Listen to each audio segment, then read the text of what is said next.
আমার প্রিয় দর্শক বন্ধুরা, আজকে আপনাদের সঙ্গে পিজার রেসিপি শেয়ার করছি। কিন্তু এই পিজাটা কিন্তু ইস্ট ছাড়া, টক দই দিয়ে। তাই পুরো ভিডিওটা শেষ পর্যন্ত দেখার অনুরোধ রইল আপনাদের। আর পিজা খেতে তো আপনাদের আমাদের সবার বাড়িতেই, বাচ্চা থেকে বড় সবাই খুব ভালোবাসে। বাইরে গেলেই মনে হয় পিজা কিনে খাই, কিন্তু এই পিজাটা বাড়িতেই খুব সহজে বানানো যায়। তাহলে পুরো ভিডিওটা দেখতে থাকুন। এর জন্য একটা গামলিতে আমি ছোটো বাটির 1 বাটি ময়দা নিয়ে নিলাম। এরপর এর মধ্যে দিয়ে দিচ্ছি টক দই।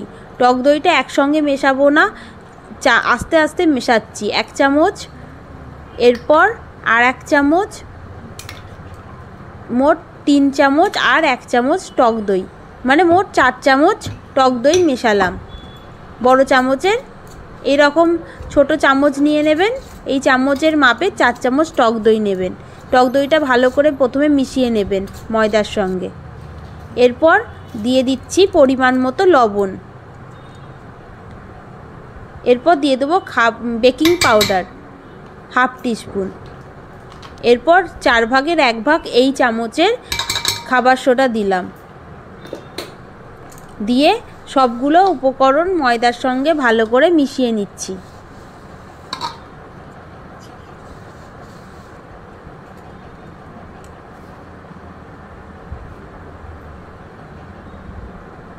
মেশানো হয়ে গেছে। এর মধ্যে দিয়ে দেবো সাদা তেল 1 চামচ। এরপর উষ্ণ গরম জল দেব অল্প, 1 চামচের মতো। দিয়ে একটা নরম ডো ভালো করে মেখে, একটা নরম ডো মেখে নেব। হাতে লেগে থাকবে এই রকম একটা নরম ডো বানাতে হবে। একেবারে শক্ত মাখবেন না। দেখুন হাতে লেগে যাচ্ছে, এই রকম একটা নরম ডো মাখবেন। আর একটা আপনাদের টিপস বলে দিই, গামলিতে না মেখে আপনারা এই ডোটাকে একটা থালার মধ্যে নিয়ে নেবেন। থালাতে সবসময় রুটি বলুন, পরোটা বলুন, যখন মাখবেন ময়দা এইভাবে মাখবেন, দেখবেন রুটি বা পরোটা বা এই রকম পিজা টিজার ডো বানাতে খুব ভালো হয়। এইভাবে ময়দাটাকে উপর থেকে নিচে, নিচে থেকে উপরে এইভাবে মাখবেন। দেখুন কত সুন্দর হয়েছে ডোটা, পুরো একদম আর হাতে লেগে যাচ্ছে না।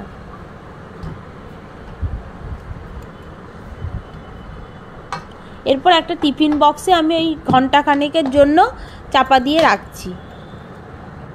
এরপর আমি পিজা বানানোর যে ওপরে টপিংগুলো হয় না, ওইটার জন্য আমি পনির নিয়েছি। পনিরের প্যাকেট থেকে পনিরটা বার করে নিচ্ছি। আপনারা চিকেন পিজাও বানাতে পারেন। আমি পনিরের টপিং দেব, তাই পনির পিজা বানানোর জন্য পনিরটাকে কেটে নিচ্ছি। অতটা পনির লাগবে না, যতটা লাগবে ততটাই আমি নেব। এইভাবে ছোট ছোট করে পনিরগুলো কেটে নেব।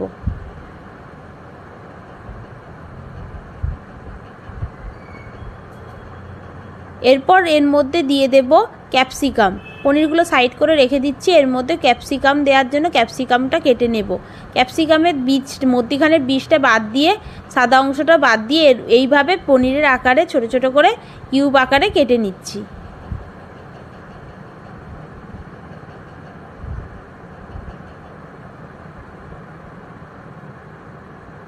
এরপর টমেটোটাও ওইভাবে কেটে নিতে হবে দুভালি করে। ওপরের ভিতরের ওই সাদা অংশটাকে বাদ দিয়ে এইভাবে সবগুলোই একই রকমের কাটতে হবে।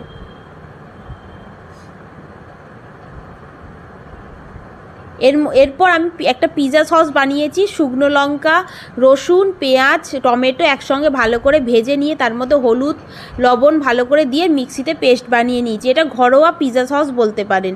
এরপর এই যে পনির আর ক্যাপসিকাম, টমেটো আছে না, এইগুলো একটা বাটির মধ্যে নিয়ে নিচ্ছি। ঘরোয়া পিজা সস বানিয়ে পিজা খাবেন, এতে ভালো হেলদি হয়। পিজা সস যতটা বাইরের খাবার অ্যাভয়েড করা যায়, এই জন্যই বাড়িতে বানানো। এর মধ্যে আমি পিজা সসটা মাখিয়ে দেব। যে পিজা সসটা আমি বানিয়েছি না, ওটা মাখিয়ে দিলাম।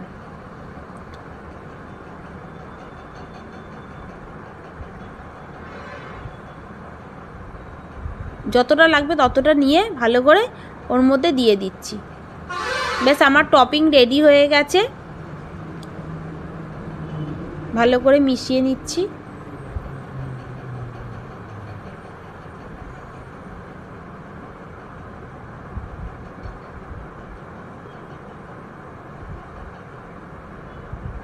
এরপর আমি ওই দেখুন ফুলে উঠেছে, মানে অতটা ইস্ট দিলে যেরকম ফোলে সেইভাবে ফোলেনি, কিন্তু মাখাটা ভালো নরম হয়েছে, সফট হয়েছে। এরপর এর মধ্যে সামান্য ময়দা গুঁড়ো দিয়ে আর একটু ভালো করে মেখে নিচ্ছি।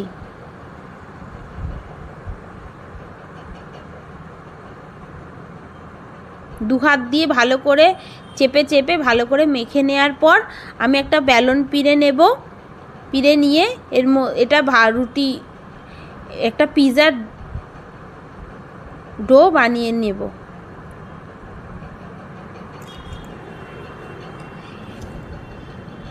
পিৎজার রুটিটা কিন্তু খুব পাতলা হবে না, আবার খুব মোটাও বেলবো না, মোটামুটি একটা থিকনেসে বেলবো।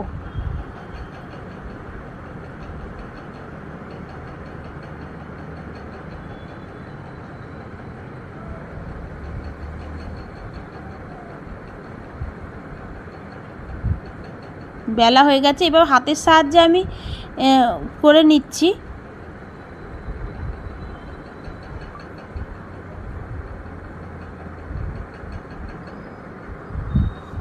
এরপর একটা কাঁটা চামচ দিয়ে ওপরের অংশে না দাগ এরকম ফুটো ফুটো করে নেবেন। এর ফলে কি হবে, ময়দাটা ফুলে উঠবে না গরম তাওয়াতে দেওয়ার পর।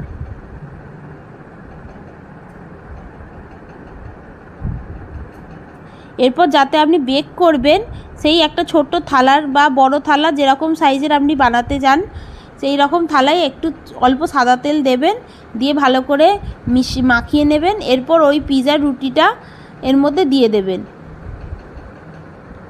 এরপর এই যে সস টপিংটা রেডি করেছিলাম ওইটা দিয়ে দিচ্ছি, দিয়ে ওপরে ওই পিৎজার রুটির মধ্যে দিয়ে দিচ্ছি। এটা একবার ঘরোয়া পিৎজা কিন্তু খেতে দারুণ হয়।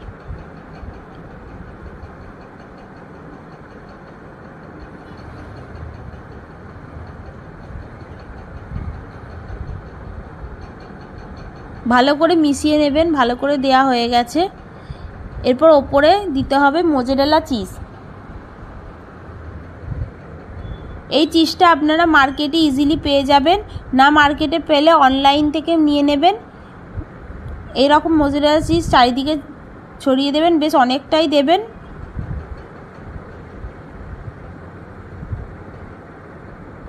আর এইরকম চিজ এরকম মানে কেকের দোকানগুলোতে বা অনেক গ্রসারি দোকানে আছে যে পাওয়া যায়, তাই প্রবলেম হবে না। ভালো করে দেওয়ার পর এটা আমি বেক করব, কিন্তু বেকটা কিসে করব, আমি গ্যাসে করব, ওভেনে মানে মাইক্রোওভেনে করব না। যারা মাইক্রোওভেনে করতে চান তারা মাইক্রোওভেনে করতে পারেন, কিন্তু আমি গ্যাসের ওভেনে আজকে বানাবো। মানে আমার মাইক্রোওভেন নেই, কি গ্যাসের ওভেনেই করছি। একটা কড়াতে আমি একটা কাগজ দিয়ে কিছুটা হিট করে রেখেছিলাম কিছুক্ষণ। এরপর ওই কাগজের ওপরে ওই ডোটা দিয়ে একটা থালা চাপা দিয়ে দিলাম। মিনিট 20 পর দেখুন হয়ে গেছে, মেল্ট হয়ে গেছে। আর দেখেই বুঝতে পারছেন পিৎজাটা কতটা সুন্দর হয়েছে।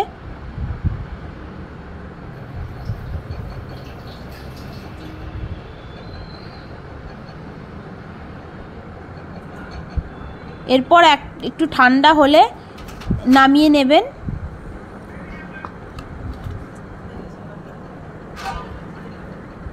নামিয়ে নিয়ে দেখুন কত সুন্দর লাগছে। এরপর যারা চিলি ফ্লেক্স দিতে পারেন, অরিগেনো দিতে পারেন, দিয়ে দেবেন, আরও টেস্টি লাগবে। আমি কিছুই দিচ্ছি না। এরপর পিৎজাটাকে কাটবো, দেখুন অল্প মানে দেখুন কাটছি, কতটা সফট হয়েছে দেখতেই পাচ্ছেন, কতটা জুসি হয়েছে।